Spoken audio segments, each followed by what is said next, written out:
if the Second Amendment was only intended to cover muskets, is the First Amendment only intended to cover letter writing, not talk on the internet? That's a good point.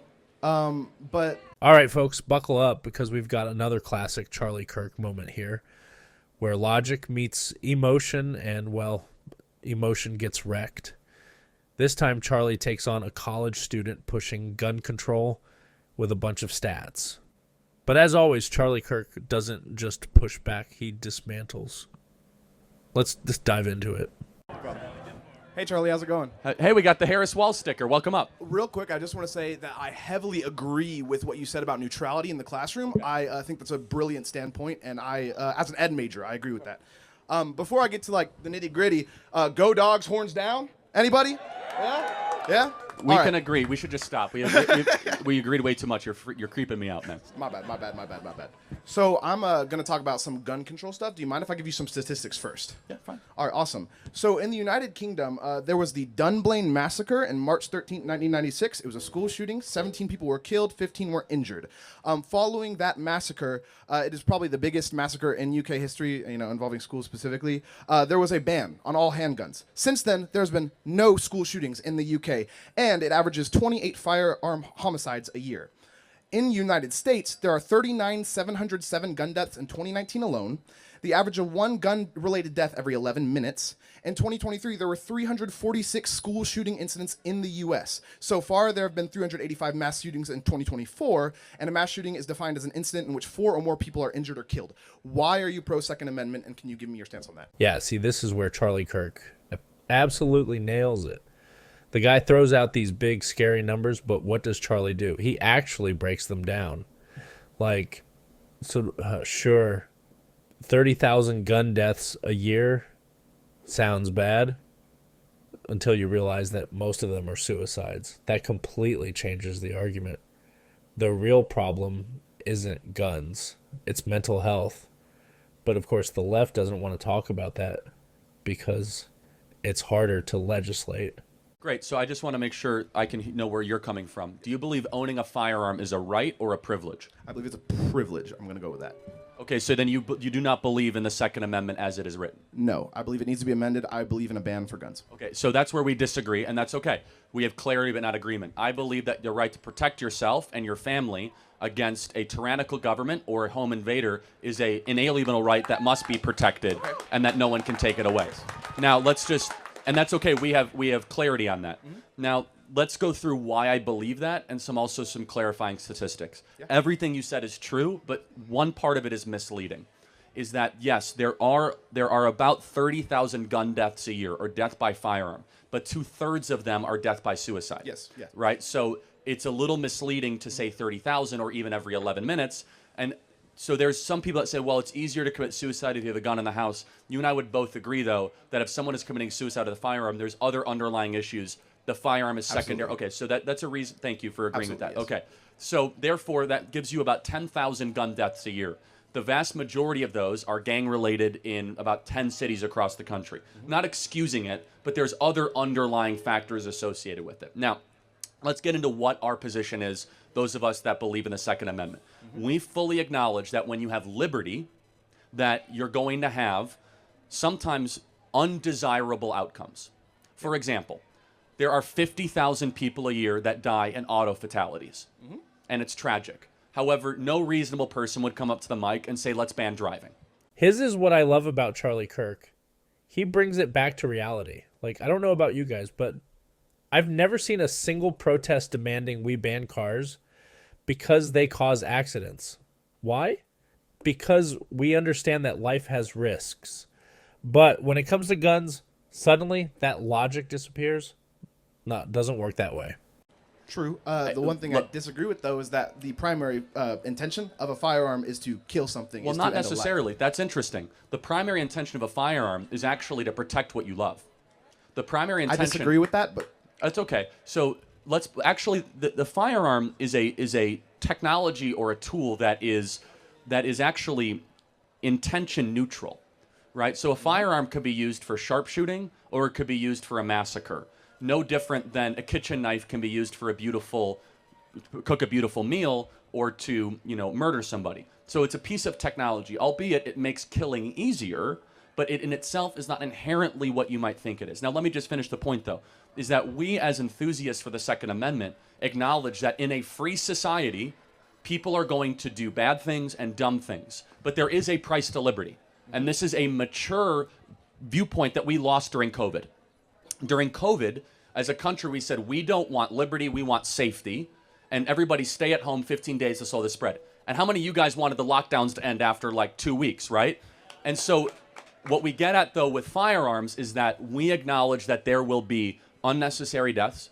We acknowledge that we want to try to limit those. We could talk about that. Yep. But in a culture that believes that owning a firearm is a right, not a privilege, our goal should be about limiting the suffering, but acknowledging that you're not going to get rid of it completely. It's a different viewpoint than the European model. The final point I'll say is, why do you think we believe it's a right? It's because we believe that, God forbid, if the government ever becomes tyrannical, we need an ability to defend ourselves against a tyrannical government. So please, your thoughts on this. Yes, absolutely.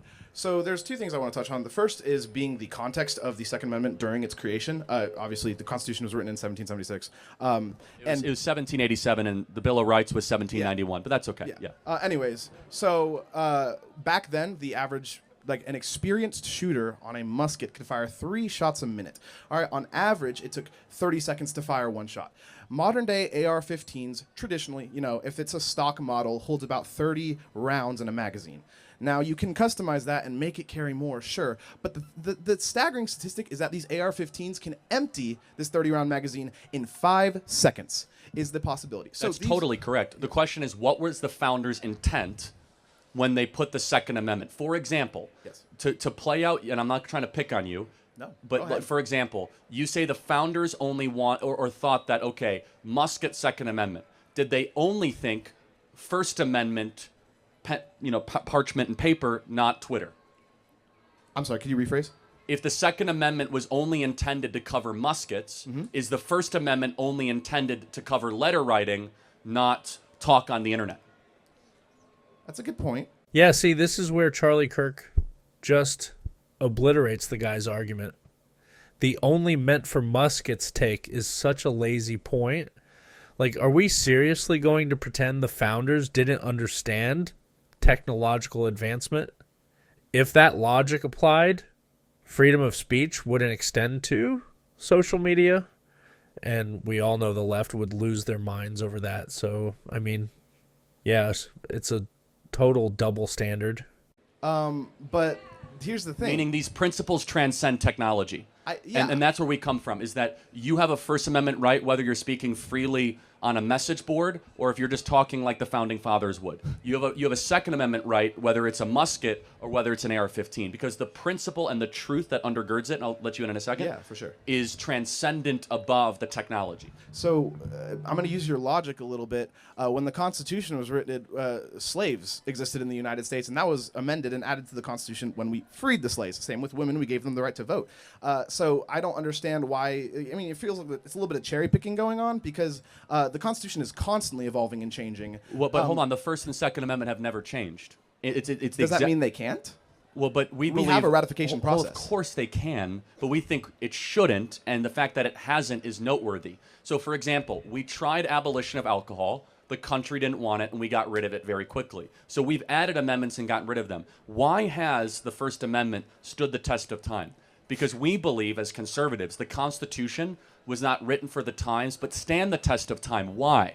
Because it was written to analyze human nature. And this is where leftists and conservatives would disagree. We think human nature is consistent over time, whereas leftists think that you're a creature of your environment and human nature changes based on the nuances and the complexities around you. So, for example, we believe that the right to be able to petition your government and speak is something that is eternal and should never change. Does that make sense? Yeah, and when you refer to the First Amendment, are you talking about the right to speak freely, or are you talking about the right to religion? Well, both. So there's 2 parts of the First Amendment, the Free Expression Clause and the Establishment Clause. So it is, you basically have the right to petition your government for grievances or redresses, and the government shall not create basically a state-run religion or the free exercise thereof. That is the original wording of the First Amendment. So can I ask you how, if the government cannot create a national or state-run religion, when we have justices like Supreme Court Justice Clarence Thomas, who is making who's making calls based off his Catholic beliefs, how is that not a violation of separation of church and state?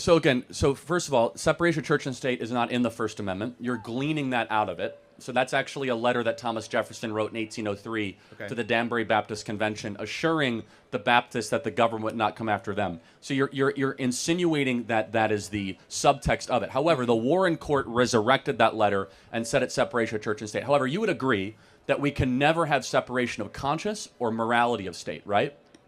Can you elaborate? For example, you have somebody who's an office holder. The values that undergird them are going to be reflected in their decisions, of course. Absolutely. Yeah, so that's what's happening with Clarence Thomas. Yes. No different than Joe Biden's Catholic values So- are what's representing his open border policies. Yes, and speaking on the overturn of Roe v. Wade, when Clarence Thomas did, he voted in favor to overturn that. Sure, you can use that argument there, but when it comes to him calling for the court to reevaluate same-sex marriage and things like that, contraception rights, can you tell me what kind of economic impact either of those things have on it? It seems like a very I don't religious want to get too deep in the weeds here. However, you'll never have separation of morality and state. And you've come up here in great faith, and I want to compliment you on that.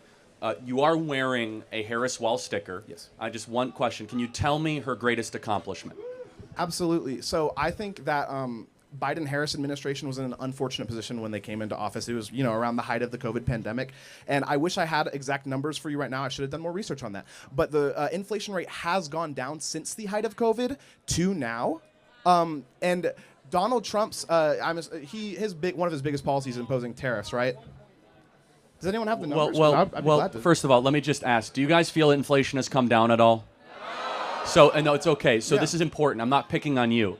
But this is the problem with just overly studying what the economists say. The American people don't buy this garbage because they're feeling the pain every single day. Mm-hmm. And I just want to say that, again, I'm just asking, what is her greatest accomplishment, though? Sure. So in terms of her being the vice president, I'm willing to be critical of Kamala Harris, by the way. I think that there's not a lot of, incredible policies that she's put into place. I know that Donald Trump has been able to call into the House and, turn down some bills involving the border. But I will say why I want to vote for Harris for president, because she has promised things like the child tax credit. And she, it seems like to me, she's trying to do things in order to support these young mothers that are being forced into this scenario to give birth to children that they can't either support or they weren't ready for or they don't want. So the overturn of Roe v. Wade might ban abortions, and it's about what can we do, since Georgia, for example, up until Amber Thurman had a total ban on abortion.